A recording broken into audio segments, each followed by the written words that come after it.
આવી તિથિ મારા પીરની યાદ આવી રે તિથિ મારા પીરની યાદ વિદાયો.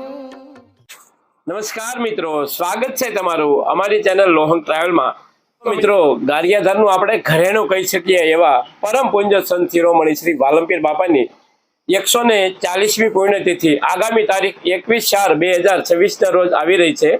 તો આજે પૂજ્ય બાપાની જગ્યામાં ભવ્ય મીટિંગનું આયોજન રાખવામાં આવેલું છે, જેની અંદર આપણે જાણશું કે આ વર્ષે પૂજ્ય બાપાની તિથિમાં દિવસ દરમિયાન શું કાર્યક્રમો રાખવાના છે અને શોભાયાત્રાની અંદર શું ફેરફાર કરવાના છે.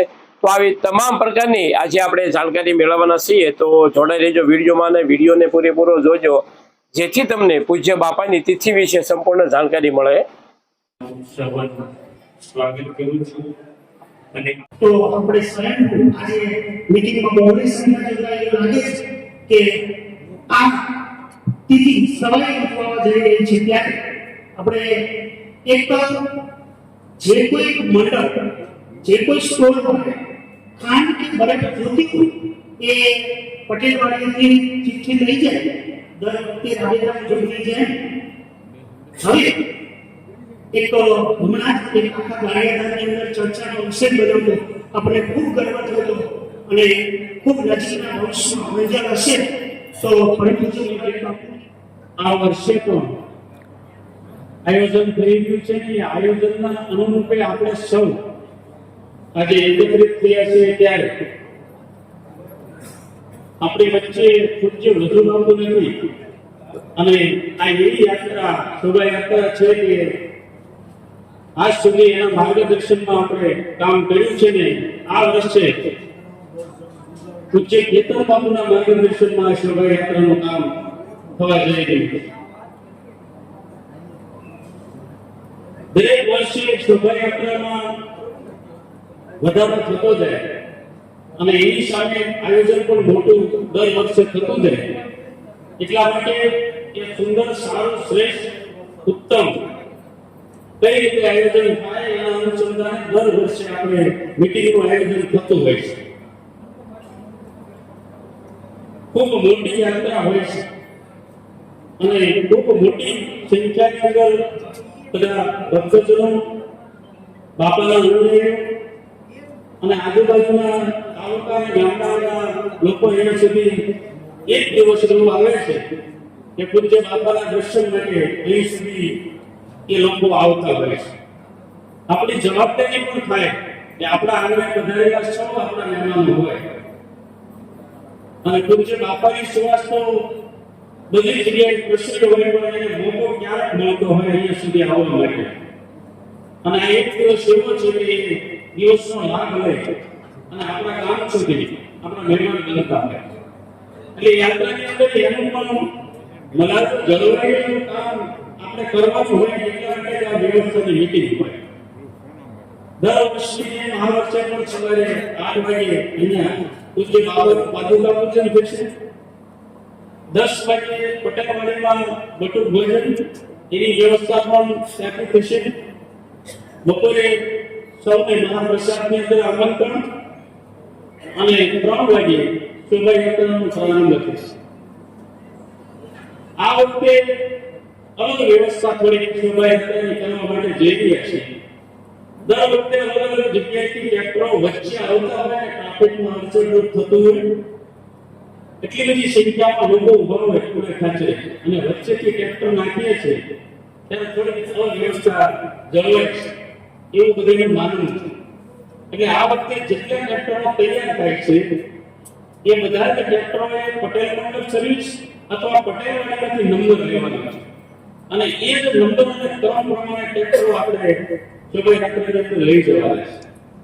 પહેલો ક્રમ, બીજો ક્રમ, ત્રીજો ક્રમ, એમ 25મો ક્રમ હોય તો 25મા ક્રમે જે ટ્રેક્ટર હોય એવી વ્યવસ્થા ગોઠવવા માટે જઈ રહ્યા છે. અને એ ક્રમ પ્રમાણે ટ્રેક્ટરો હોય પછી 25મો બીજા ક્રમ ઉપર હોય એમ નહીં.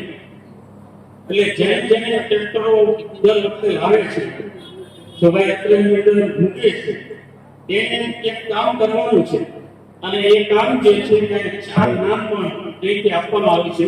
એને વર્કશોપમાં પણ આ નંબરો જે છે એ જિજ્ઞેશભાઈ અને રાંદલગુરુ જે છે એ બંને કામ કરવાનું છે. જિજ્ઞેશભાઈ અને રાંદલગુરુ એ બંને ટ્રેક્ટરોના નંબર આપવાના છે. અનુકૂળ આવશ્યક ફોનથી લઈ લો તો પણ વાંધો નથી અને પટેલવાડીથી પણ મળી જશે.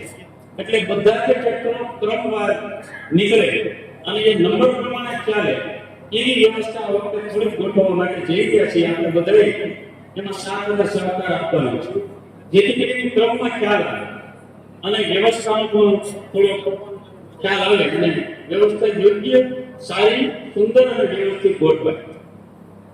જ્યારે આપણે કામ કરવા માટે જઈ રહ્યા છીએ અને બાપાને સમર્પિત છીએ ત્યારે એ વધારે કાર્ય જે છે ઉજ્જવળ બને એવા આપણા સૌના પ્રયત્નો હોય છે.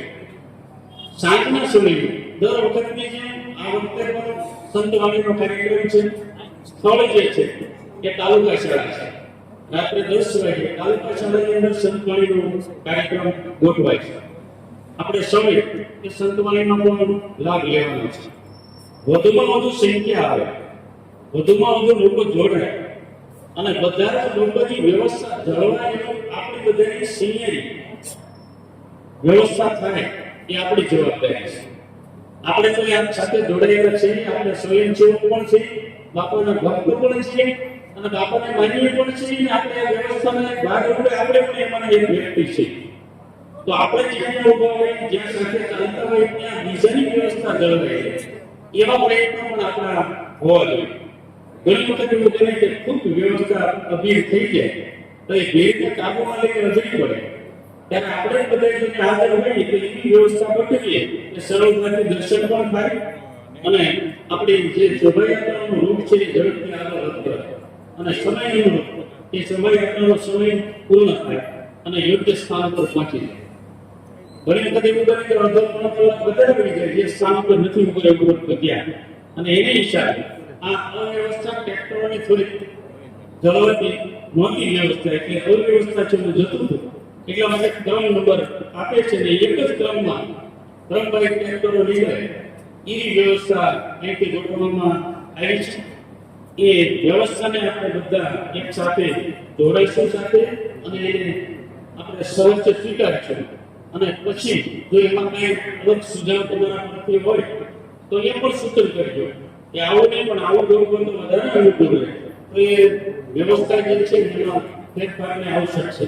એટલા માટે આપણે એ વિચારો કરવા માટે અને સારામાં સારું આયોજન કરવા માટે આ મીટિંગ છે અને મીટિંગમાં બધાના સૂચનો વિચારો અને જે સારો વિચાર હોય એ અમલમાં મૂકીને આપણે સૌ સાથે મળે પૂજ્ય બાબાની 140મી તિથિ જે છે 21/4/2026 મંગળવારના રોજ પૂજ્ય ધામધૂમથી એ આપણા સૌ વતી આ મીટિંગની અંદર અભિલાષા વ્યક્ત કરો.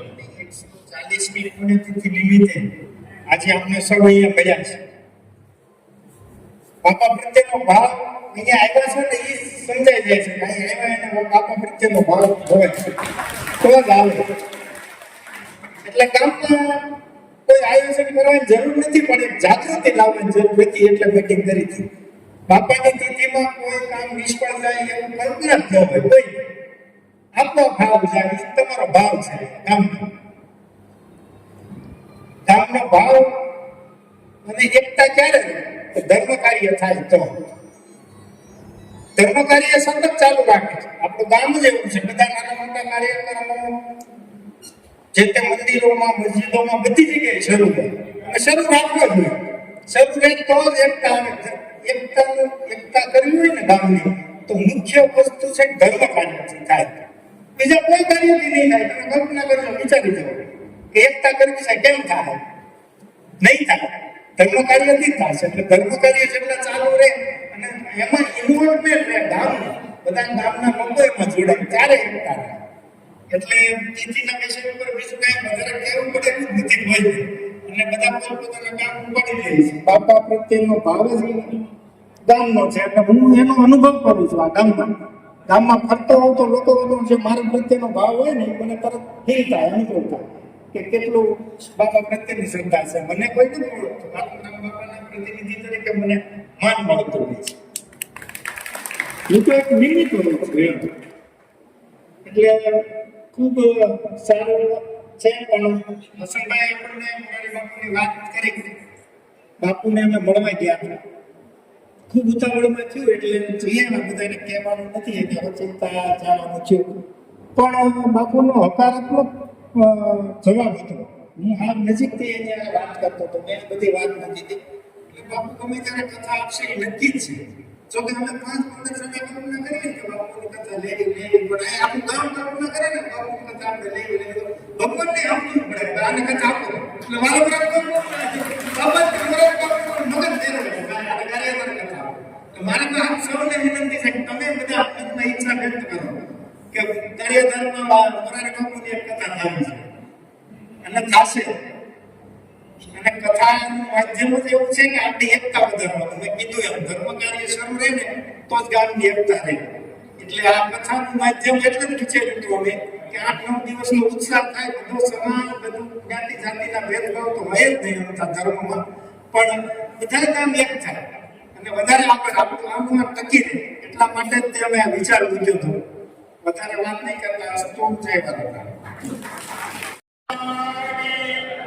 સદગુરુ ભગવાન સંત શ્રી શંભાપુની આવી